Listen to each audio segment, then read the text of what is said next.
Sir దేశంలో భారతదేశం చాలా పెద్దది, రాజకీయ నాయకులు అంతకన్నా పెద్ద పెద్దలు ఉన్నారు కదా సార్. అంత హేమహేమీలు కాదని యువకుడు అనుకోవచ్చు, యువ రాజకీయవేత్త అనుకోవచ్చు సార్. అలాంటిది ఇప్పుడు అది సౌత్ కి చెందిన తమిళనాడుకి చెందిన అన్నమల్లికి అంత క్రేజ్ రావడానికి గల కారణం ఏమంటారు సార్? ఇప్పటి వరకు ఇప్పుడు నేషనల్ పాలిటిక్స్ లో కాంగ్రెస్ బాగా వీక్ అయిపోయింది సౌత్లో. సౌత్లో అంటే వాళ్ళు పవర్లో ఉండేవాళ్ళు కదా, అప్పుడు తమిళనాడులో పవర్లో రాని పరిస్థితి కదా. అయితే సౌత్లో ఏం జరిగిందంటే ఎక్కువ యాంగ్లసైజేషన్ జరిగింది, ఎస్పెషల్లీ తమిళనాడులో.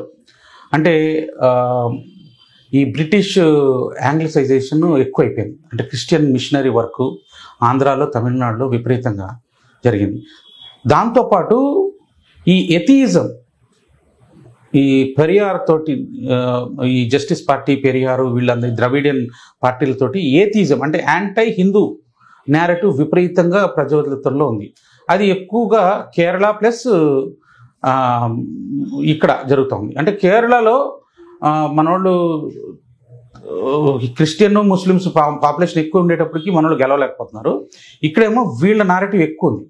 సో దానివల్ల ఏమైపోయిందంటే ఇప్పుడు అక్కడున్న ప్రజలకి ఆటోమేటిక్గా కాన్స్టెంట్గా నెగిటివ్గా చెప్తా అంటే దేశంలో అందరికంటే ఎక్కువ టెంపుల్స్ మిగిలి ఇంకా సక్సెస్ఫుల్గా రన్ అవుతున్న టెంపుల్స్ అంటే తమిళనాడులోనే. సో జనాలు కూడా చాలా ధార్మికంగా పోతారు. ఓ పక్కన ధార్మికంగా పోతూ ఎంతసేపు హిందూ దేవతలను తిడుతూ వీళ్ళు రైట్, వీళ్ళకి ఎక్కడికి పోవాలో తెలియని పరిస్థితి. తమిళ్ అంటే దాన్ని కవర్ చేసుకోవడానికి తమిళ్ ప్రైడ్ తీసుకొచ్చేటప్పటికి ఈ నేషనలిజం తమిళ్ మన భారతదేశంతో కనెక్షను కొంచెము మందగించింది. అంటే బేసికల్గా కన్ఫ్యూజన్ బేసికల్గా మందగించడం అంటే కన్ఫ్యూజ్ చేసేసారు వీళ్ళని. అయితే ఇప్పుడు నేషనలిస్ట్ ఇప్పుడు కాంగ్రెస్ వీక్గా ఉంది కాబట్టి ఇప్పుడు కాంగ్రెస్ ప్లేస్లో నేషనలిజం ఫోర్సెస్ బీజేపీ ఉండేటప్పటికి బీజేపీ ఏమో హిందీ పార్టీగా బ్రాహ్మణ్ పార్టీగా ప్రొజెక్ట్ చేశారు. అంటే అంతకుముందు వాజ్పేయి అద్వానీ వీళ్ళందరూ ఉండేటప్పటికి, ఎందుకంటే తమిళనాడులో యాంటీ బ్రాహ్మణిజం విపరీతంగా నడుస్తుంది అనమాట. అంటే అగెయిన్స్ట్ సనాతన ధర్మం అంటే అగెయిన్స్ట్ బ్రాహ్మణిజం అని చెప్పని డిక్లేర్ చేసేవాళ్ళు. అంటే వాడు మొన్న ఉదయనిధి స్టాలిన్ కూడా అదే చెప్పాడు, నేను యాంటీ సనాతన ధర్మం అంటే యాంటీ బ్రాహ్మణిజం ఈజ్ యాంటీ సనాతన ధర్మ. అయితే అది బ్రాహ్మణిజం అనేది సనాతన ధర్మ కాదురా పిచ్చోడా అని చెప్పి వీళ్ళకి తమిళ్లో చెప్తున్నాడు. ఎవడో మళ్ళీ నార్త్ నుంచి హిందీ ఓడి చెప్తే వాళ్ళు వినటానికి రెడీగా లేరు. అయితే వాళ్ళ భాషలో నడిపించే ఒక కామన్ మ్యాన్ అంటే తమిళియన్స్ ఇప్పుడు ఎడ్యుకేషన్లో అంటే ఇంగ్లీష్ ఎడ్యుకేషన్లో చాలా ఎక్కువ compare to northern India.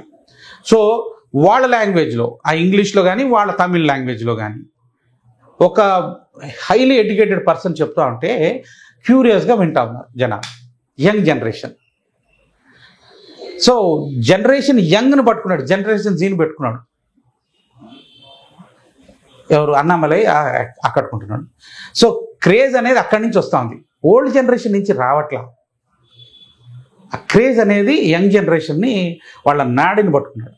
So అయితే అందుకని ఆ అన్నామలైకి ఆ క్రేజ్ని చూసేటప్పటికి నార్త్ నేషనల్ న్యూస్ అందరూ కూడా స్టన్ అయిపోతున్నారు.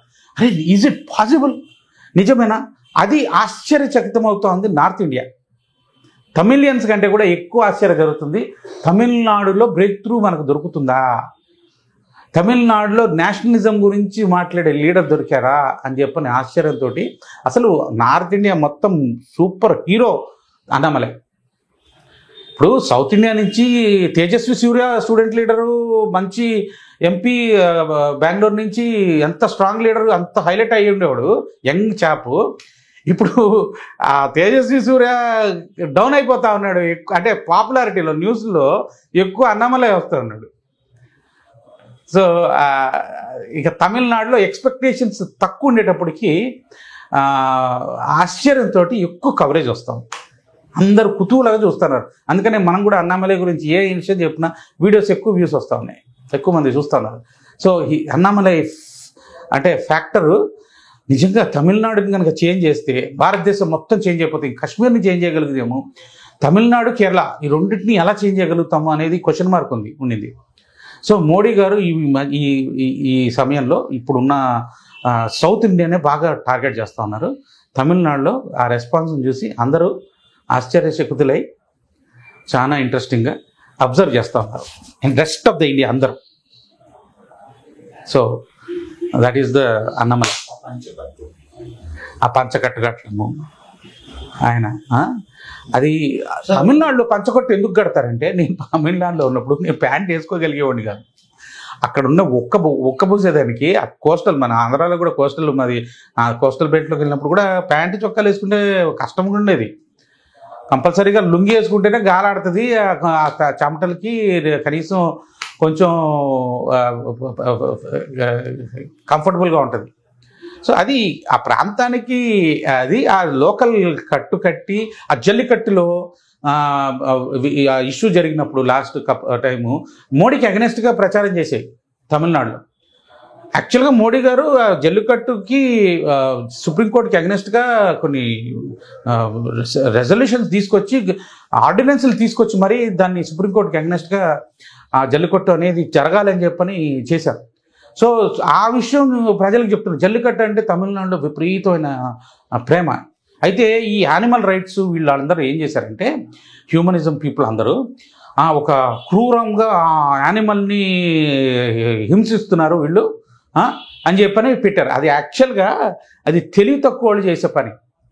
అది ఏందనంటే, వాళ్ళు they are testing the bulls, strongest bull కోసం అని వాళ్ళు టెస్ట్ చేస్తుంటారు. అది ఏంటంటే దాన్ని చంపడానికి కోసం కాదు, దాన్ని టేమ్ చేయటం అనమాట. దానికి హంప్ ఉంటుంది ఆ బుల్కి ఇట్లా వెనక. ఏంటంటే దాన్ని ఎగిరి ఆ హంపుని వెళ్ళి ఇట్లా పట్టుకుంటే కానీ అది కంట్రోల్లోకి రాదు. ఓకే, దాన్ని పట్టుకోవాలి, దాన్ని పట్టుకుంటే అది కంట్రోల్లోకి వచ్చేస్తుంది.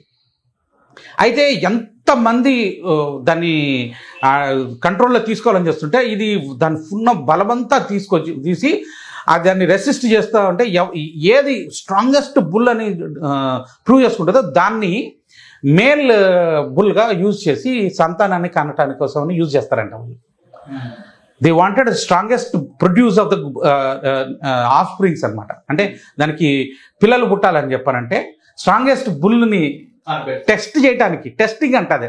That is the process of selecting the strongest bull.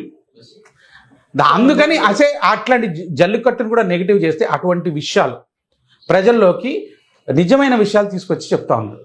అదే కాకుండా ఇంకొకటి కూడా జరుగుతూ ఉంది, వీళ్ళు కరప్షన్ చేస్తున్నారు. తమిళనాడులో ఏం జరుగుతూ ఉందంటే, పంజాబ్లోకి డ్రగ్స్ వస్తూ ఉన్నాయి వయా పాకిస్తాన్. ఈ పంజాబ్లో సిక్కులు బాగా డ్రగ్ ట్రాఫికర్స్ అయిపోయారు చాలామంది. ఆ అక్కడంతా చాలామంది న్యూ జనరేషన్ అంతా పాడైపోతుంది పంజాబ్లో. ఆ drug trafficking through via India వచ్చి వయా శ్రీలంక, వయా తమిళనాడు శ్రీలంకకి బయటకు వెళ్ళిపోతున్నాయి, వేరే దేశాలకు కూడా వెళ్తున్నాయండి ప్రొడ్యూస్. ఎక్కడి నుంచి వస్తున్నాయి? ఆఫ్ఘనిస్తాన్ నుంచి వస్తున్నాయి. వయా ఆఫ్ఘనిస్తాను వీళ్ళు డ్రోన్స్ యూజ్ చేసుకొని పడేస్తుంటే పాకిస్తానీ వాళ్ళు మన పంజాబ్లో కొంత వాళ్ళు కన్జ్యూమ్ చేస్తున్నారు, కొంత వేరే దేశాలకు కూడా వయా తమిళనాడు పోతా ఉంటే మొన్న పట్టుకున్నారు. వాడు దొరికాడు, వాడు direct connection to DMK, Udhayanidhi Stalin వీళ్ళందరికీ వాడు దొరికాడు. ఇప్పుడు ఎన్ఐఏ డీల్ చేస్తాం ఇట్లాంటివన్నీ. సార్ ఇంకోటి కూడా సార్, అయితే మనం మొన్న తమిళనాడు మోడీ గారు వచ్చినప్పుడు కూడా అన్నమలై కోసం సార్ ఆగి అన్నమలై భుజం తట్టి, అంటే ఆ రోజుల్లో వాజ్పేయి గారు నరేంద్ర మోడీ గారు బంధం ఎలా ఉంటుందో భుజం తట్టడం కానీ అసలు ఆ సీన్ ఒకసారి. ఇప్పుడు ఇంత డేరింగ్ ఒక ఐపీఎస్ ఆఫీసర్గా ఇంత కరప్ట్ రౌడీ షీటర్లతోటి ఎదుర్కొని ఇట్లా ఈ డ్రగ్ డీలర్స్ తోటి వీళ్ళతోటి యుద్ధం చేస్తూ కరప్ట్ చేసే వాళ్ళందరినీ ఎక్స్పోజ్ చేస్తున్నాడు. ఈరోజు అన్నమలై ఒక స్టేట్మెంట్ ఇచ్చాడు, పలానా వాడు వాళ్ళకి వీళ్ళకి లింక్ ఉంది అని అనగానే next day ED rights, IT raids, లేకపోతే ఎన్ఐఏ రైట్స్ జరుగుతూ ఉన్నాయి. అట్లా కంటిన్యూస్గా చాలాసార్లు అంటే ప్రతి ఒక్క బ్యాడ్ పర్సన్ని ఎక్స్పోజ్ చేస్తున్నాడు. అన్నమలై చెప్పంగానే చేస్తున్నాడు అనేటప్పటికీ జనాల్లో చాలా క్యూరియాసిటీ పెరిగిపోయింది. సో ఒక ఐపీఎస్ ఆఫీసర్గా, అంటే పోలీస్ ఆఫీసర్గా ఉండి చేయలేని పని ఆయన పాలిటిక్స్లోకి వచ్చి ఎంత ఎఫెక్టివ్గా చేసి ప్రజల్లో ఒక చైతన్యం తీసుకురావచ్చే చేస్తున్నాడు. కాబట్టి మోడీ గారు అట్లా ఆయనకి శబాషే కొట్టాడు. అది అందుకని క్రేజ్ ఫర్ అన్నమలై.